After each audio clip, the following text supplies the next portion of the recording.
अब ये मत पूछो कि ये अल्फाज कहाँ से आते हैं। कभी झांक लेती हूँ अतीत में तो ऐसे हजारों किस्से मिल जाते हैं। आज का किस्सा बनारस का है। बनारस गंगा घाट से ही शुरू हुआ था।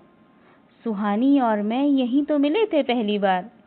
यहीं बनारस गंगा घाट पर मेरी फूलों की और पूजा पाठ के सामान की दुकान है। सुबह तड़के ही आ जाता हूँ मैं।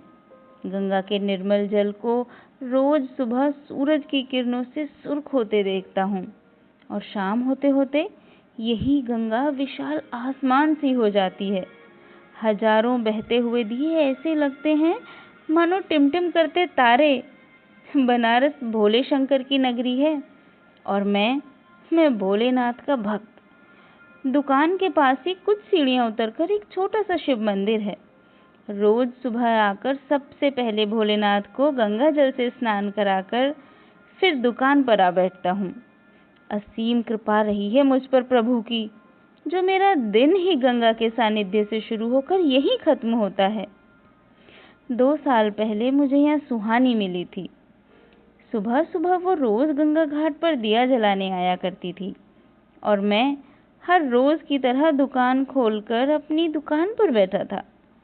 सुबह की रोशनी अभी पूरी तरह बिखरी नहीं थी। हल्का हल्का धुंधलका बाकी था अभी। एक दिए की जलती रोशनी में उसका चेहरा दिखा मुझे दूर से। फिर दिया गंगा में बहाकर उगते सूरज को जल अर्पण करके वो चली गई। मैं तो रोज ऐसे घाट पर आते जाते जाने कितने लोगों को देखा करता था। जिंदगी की भाग दौड़ से दूर लोग कुछ पल सुकून की तलाश में यह प्रभु से पूरी करवाने किसी मन्नत की चाह में यहाँ आते रहते हैं। रोज रोज इतने अजनबी चेहरों को देखता हूँ कि कहाँ किसी का चेहरा याद रहता है। पर अगले दिन फिर दुकान पर बैठा था कि फिर से जलते बुझते दिए की मध्यम लौ में वही चेहरा दिखा। ये तो वही लड़की थी जो कल भी दिखी थी। अब मैं हजारों अनगिनत चेहरों की भीड़ में उस चेहरे को पहचानने लगा था। मैं इंतजार करने लगा था उस चेहरे का। 10-15 दिन हो गए थे मुझे इसी तरह उसे आते जाते देखते हुए। आज फिर से वो दिखी तो मन किया कि उसे पास से देखूं। अभी तक तो उसका धुंधला धुंधला अक्स दिए की रोशनी में ही देखा था। वो रोज दिया माँ गंगा में प्रवाहित कर कुछ पल सीढ़ियों पर बैठकर उगते सूरज को देखा करती थी। जैसे ही वो दिखी मुझे, आज मैं भी नीचे घाट पर उतर आया। वहीं थोड़ा नीचे उतरकर सीढ़ियों पर बैठ गया। लगता है आपने कोई मन्नत मांगी है माँ गंगा से। देखता हूँ कि पिछले कई दिनों से आप यहाँ रोज आ रही हैं। मैंने बात शुरू करने के इरादे से उससे कहा। जी, क्या मैं आपको जानती हूँ? उसने थोड़ा अजीब से ढंग से पूछा। अरे नहीं नहीं, मुझे गलत मत समझिएगा। वो सामने वहाँ है, मेरी फूलों की दुकान है। रोज वहाँ बैठता हूँ तो आते जाते चेहरों पर नजर पड़ ही जाती है ना। मेरा नाम सुशांत है, थोड़ा अपनापन जताते हुए कहा। पर वो अपलक गंगा को ही निहारते हुए बोली, मेरा रिश्ता भगवान से स्वार्थ का नहीं, कृतज्ञता का है। हम सब मरने के बाद स्वर्ग की चाह रखते हैं, पर जीते जी हम तो अभी भी स्वर्ग में ही है ना। ये घंटों का नाद, मंदिरों में गूंजती हुई महादेव की प्रार्थना, और ये देख रहे हो गंगा में उगते हुए सूरज का अक्स। बस इसी पल को जीने और भगवान का शुक्रिया अदा करने चली आती हूँ मैं तो। अच्छा चलो, मैं चलती हूँ, मुझे लेट हो रहा है, कहकर वो चली गई। मैं उसका चेहरा देखने की चाह में आया था, पर उसकी कही बातें मेरे दिल को छू गई थीं। साधारण से नैन नक्श पर चेहरे पर कितनी मासूमियत थी उसके। चुपके कहीं दिल का एक तार उससे जुड़ चला था। अब वो रोज जाते समय पलटकर एक बार देखकर मुस्कुरा देती थी। आज तो जाते समय मेरी दुकान पर ही आ गई। जी कहिए, कुछ चाहिए आपको दुकान से? मैंने पूछा तो हंसकर बोली, नहीं, ये बताने आई हूँ कि मैं अगले 8-10 दिन नहीं आऊँगी। मेरा इंतज़ार नहीं करना, ये मेरा फ़ोन नंबर है, मुझे कॉल कर सकते हो, कहकर एक छोटा सा पेपर मुझे थमा गई। और हाँ, मेरा नाम सुहानी है। कहकर चली गई। मैं और सुहानी अब कभी कभी फ़ोन पर बातें करने लगे थे। वो एक स्कूल में म्यूज़िक टीचर थी। अब कभी कभी से आगे बढ़कर हमारी बातें रोज़ होने लगी थीं। और फिर ऐसे ही एक दिन मैंने उसे शादी के लिए प्रपोज़ किया तो उसने भी हाँ में ही जवाब दिया, और हम दोनों के पेरेंट्स को भी कोई आपत्ति नहीं थी। तो बस आनन फानन में हम दोनों शादी के बंधन में भी बंध गए थे। मेरे घर में तो मेरे अलावा बस मेरी माँ थी। पापा कुछ साल पहले ही चल बसे थे। तो बस एक छोटा सा घर था हमारा बनारस में, जहाँ मैं माँ के साथ रहता था। और अब सुहानी के आने से परिवार में एक सदस्य और बढ़ गया था। अब हम दोनों सुबह सुबह गंगा घाट पर साथ जाया करते थे। कुछ दिन तक तो सब बहुत अच्छा ही चल रहा था, पर धीरे धीरे न जाने क्यों छोटी छोटी बातों पर हमारी अनबन होने लगी थी। उसे अपने म्यूजिक के रियाज के लिए वक्त नहीं मिल पाता था, और जाने अनजाने मैंने भी अपनी जिम्मेदारियों का बोझ उसके ही कंधों पर डाल दिया था। उसे अब सुबह गंगा घाट पर आने का समय कम ही मिल पाता था। पता नहीं क्यों पति पत्नी बनते ही हमारे अंदर कुछ बदलने लगा था। एक दूसरे को बदल देने की चाह और ईगो बीच में आने लगी थी शायद। जहाँ पहले तुम रहने दो मैं देखता हूँ ऐसा था, अब मैं ही क्यों तुम क्यों नहीं, ये आ गया था। एक दिन ऐसे ही बात बढ़ी और सुहानी गुस्से में घर छोड़कर अपने मम्मी पापा के घर चली गई थी। मैंने भी नहीं रोका या पूछा भी नहीं उससे। मैंने थोड़ी ना कहा था उसे घर छोड़कर जाने को। जब गई अपनी मर्जी से थी तो आ भी खुद ही जाएगी।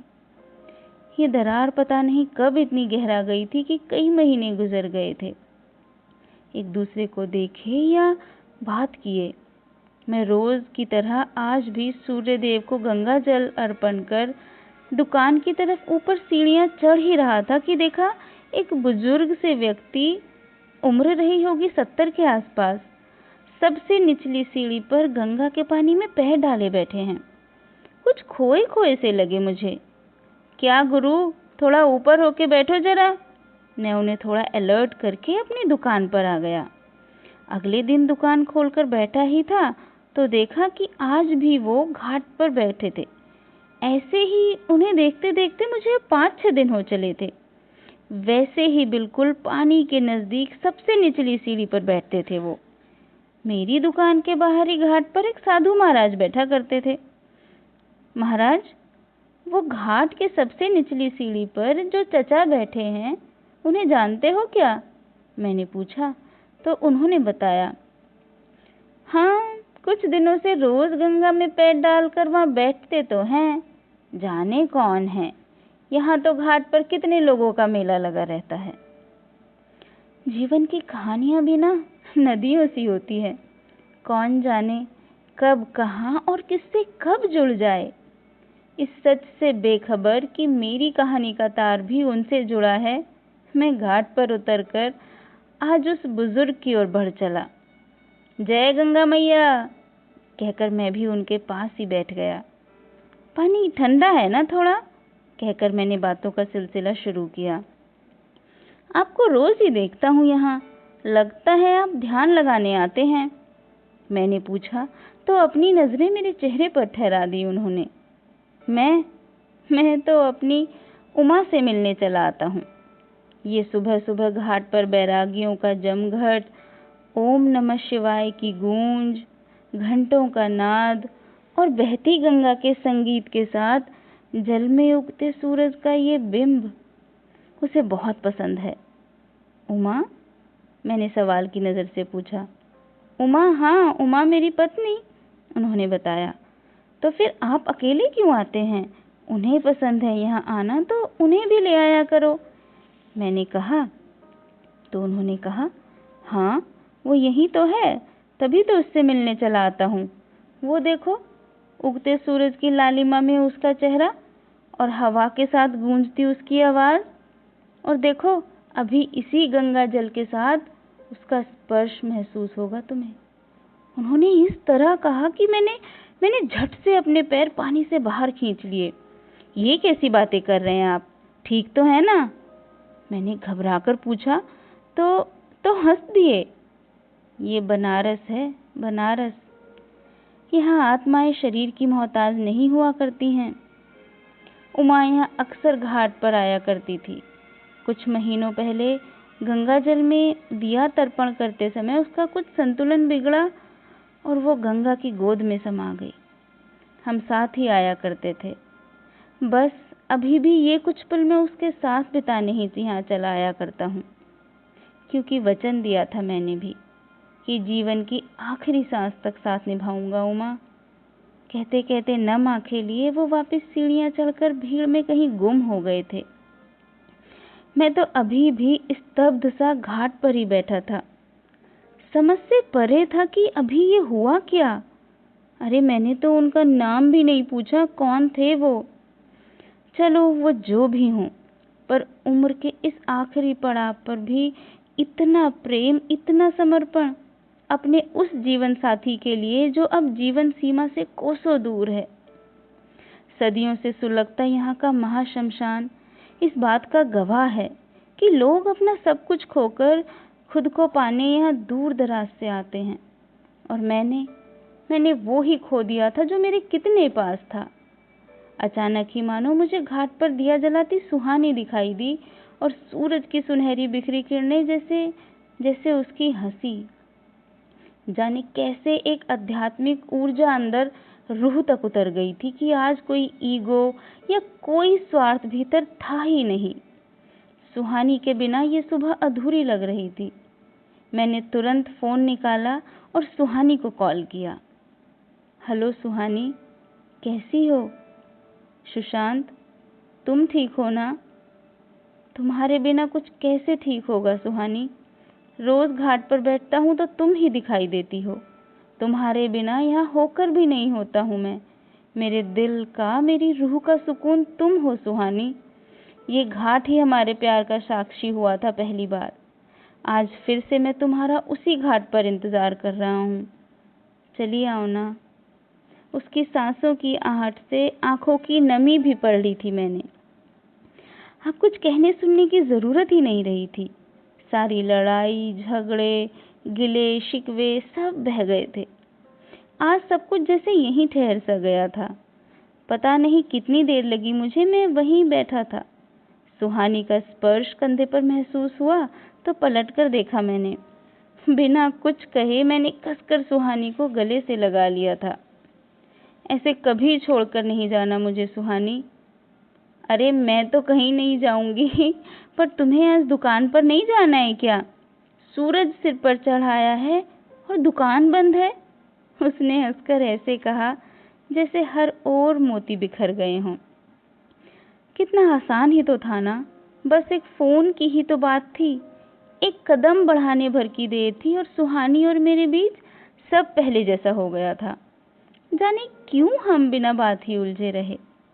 खैर, सुहानी के स्कूल का टाइम हो रहा था तो वो स्कूल के लिए चली गई और मैं दुकान पर आ बैठा था।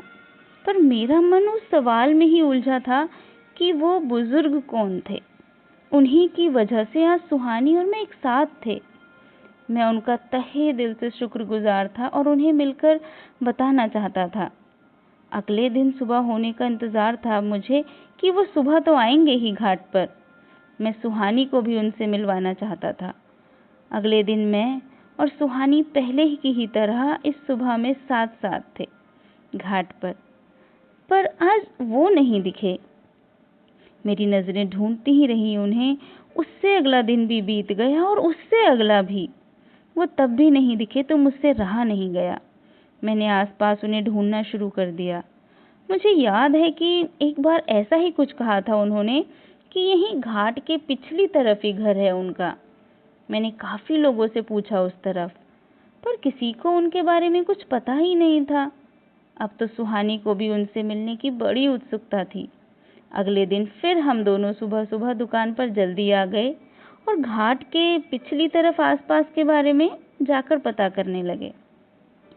बनारस तो है ही भोले शंकर का घर। जितने घर उतने ही छोटे बड़े मंदिर हैं यहाँ। सुशांत, देखो वो मंदिर, उस मंदिर में पता करते हैं। वो भगवान में इतनी आस्था रखते हैं तो वहां जरूर आते जाते होंगे। सुहानी ने एक मंदिर देखकर कहा, तो हम वहां अंदर चले आए।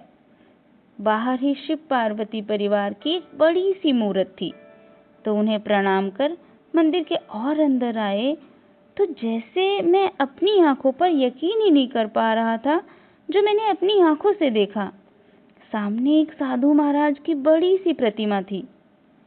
सुहानी, सुहानी, यही तो है वो, यही है वो जो मुझे गंगा घाट पर मिलते थे। पर ये कैसे हो सकता है सुशांत? तुम्हें पूरा यकीन है ये वही हैं? सुहानी मुझे आश्चर्य से देख रही थी। हाँ सुहानी, कैसे समझाऊं तुम्हें? तभी पुजारी जी दिखे। महाराज, ये प्रतिमा किसकी है? ये तो रोज मुझे सुबह घाट के किनारे दिखते हैं। मैंने पूछा तो पुजारी जी मुस्कुरा दिए। ये बाबा जी हैं। इन्हें तो शरीर त्यागे कई साल हो गए हैं। महान आत्मा है ये और महादेव के परम भक्त। जब कभी किसी भक्त को इनकी जरूरत होती है तो सच्चे हृदय की पुकार सुन चले आते हैं। और यहाँ आत्माएं शरीर की मोहताज नहीं हुआ करती हैं। ये बनारस है, बनारस। बस ये कहानी यहीं तक।